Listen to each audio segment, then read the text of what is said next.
Hey there, and welcome to the Windsor Star News Cafe. I'm Dylan Kristy, and I'm here with Don McArthur, and we have another hot one out there today. Yeah, exactly, folks. Drink lots of water. We smashed a record yesterday. The temperature. Well, we didn't really smash it. Okay, but we inched past the record, a 30-year-old record at Windsor Airport yesterday at 4 p.m. The temperature was 34.2 degrees Celsius, and that beat a record of 34. Yes, only 0.2. Yeah, 0.2. Okay, we didn't smash it. Okay, fair enough. That was set on September 10th.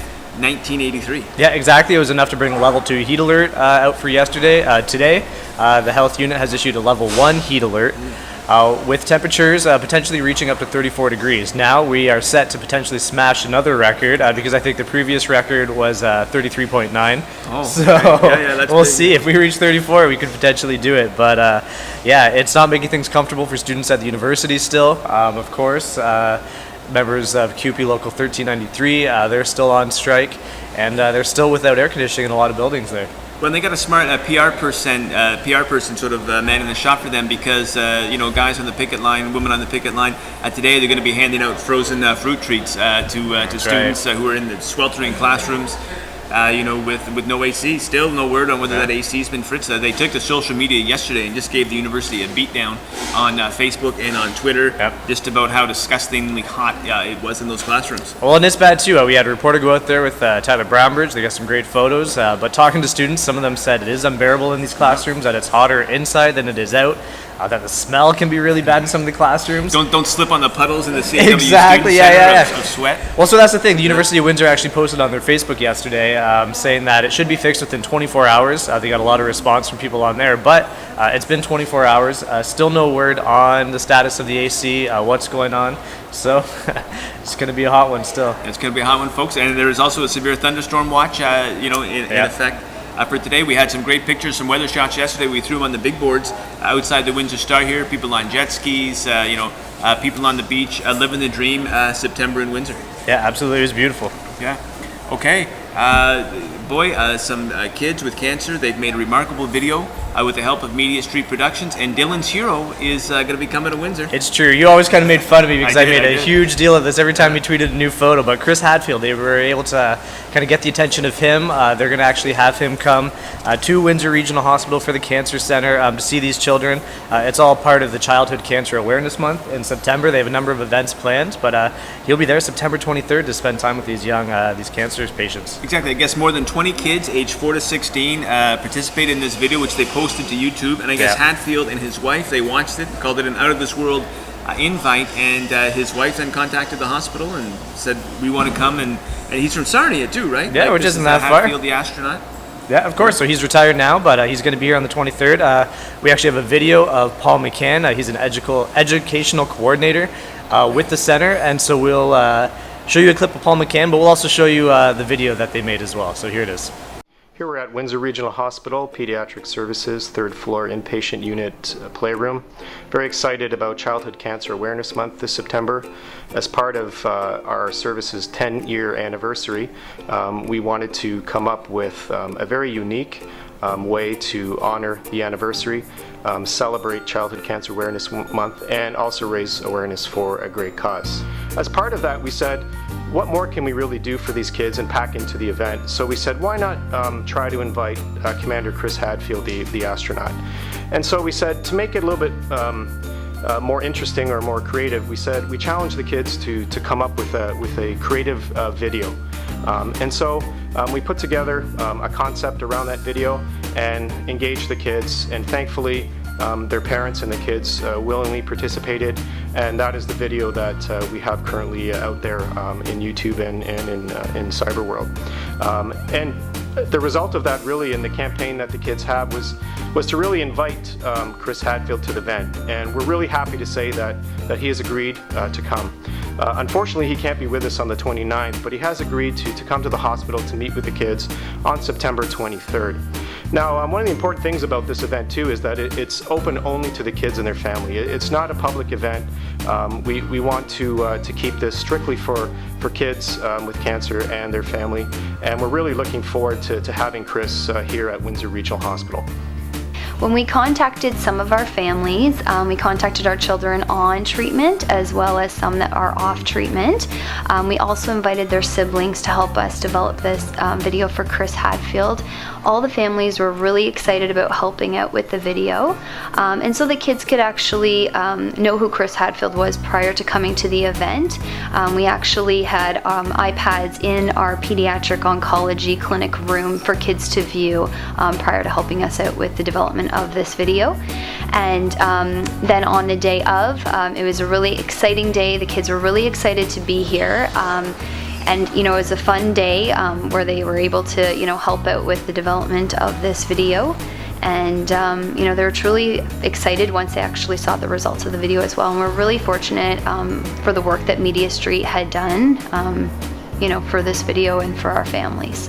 This great event this year, I'm so excited, I get goosebumps, was because we wanted a different idea to bring childhood cancer awareness to the community, but we wanted to make it fun for the kids. So I'm so excited.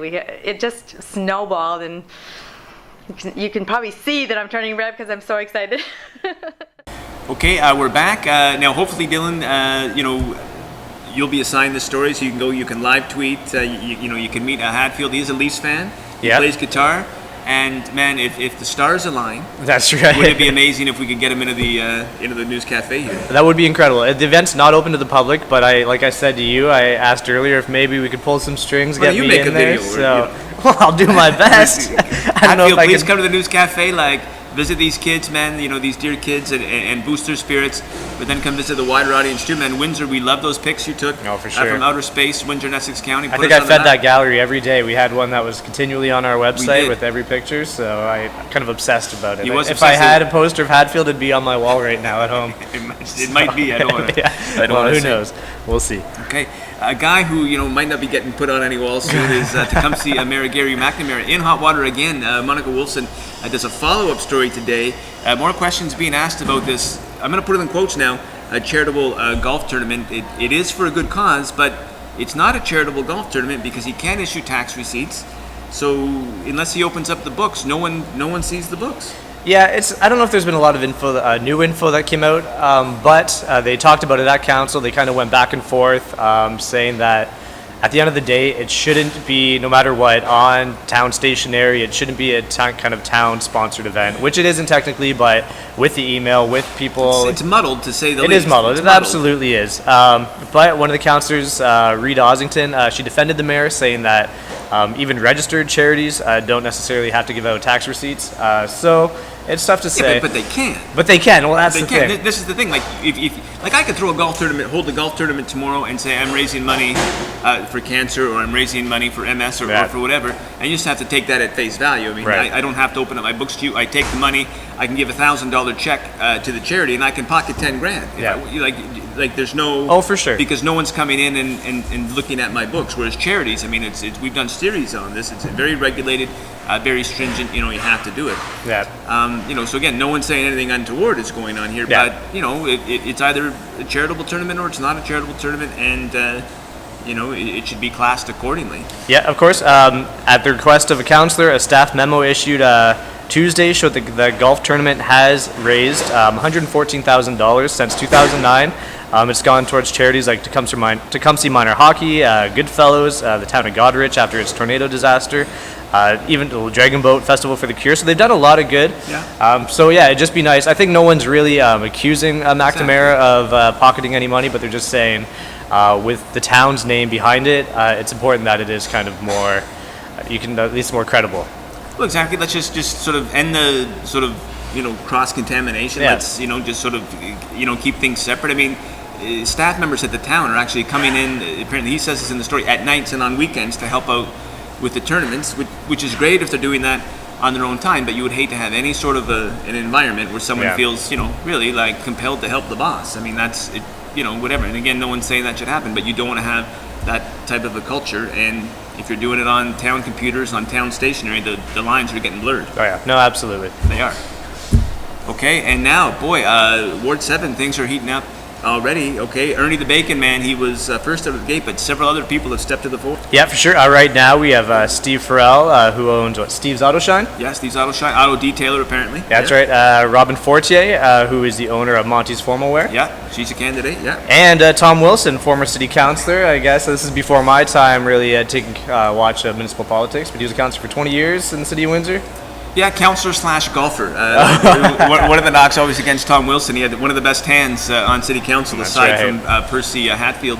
And he's a big golfer. You can't knock him for that. But city councilors, right, if they get to sit on various committees, including the Roseland committee, you get free golf, and people always made jokes about that. But, I mean, no laughing matter. Tom Wilson, he was pilloried near the end of his 20-year term back in 2005 for chronic absenteeism from council. And I just went back in Infomart and checked today, and pilloried is that's an understatement. We had columns, we had editorials, we had letters to the editor, and I guess it all began when he asked council in 2005 to defer debate on the operating and capital budget so he could accommodate a vacation to the Dominican Republic. Yeah. So people started asking questions, and what they found is that he had missed 16 of 59 council meetings in the term, which was about an absentee rate of 25%. Yeah, that seems pretty outrageous. Now, of course, remember one of the main reasons that council didn't appoint second place runner-up Angelo Marignani was because they received an email from another downtown business owner saying that he missed a lot of council meetings. So,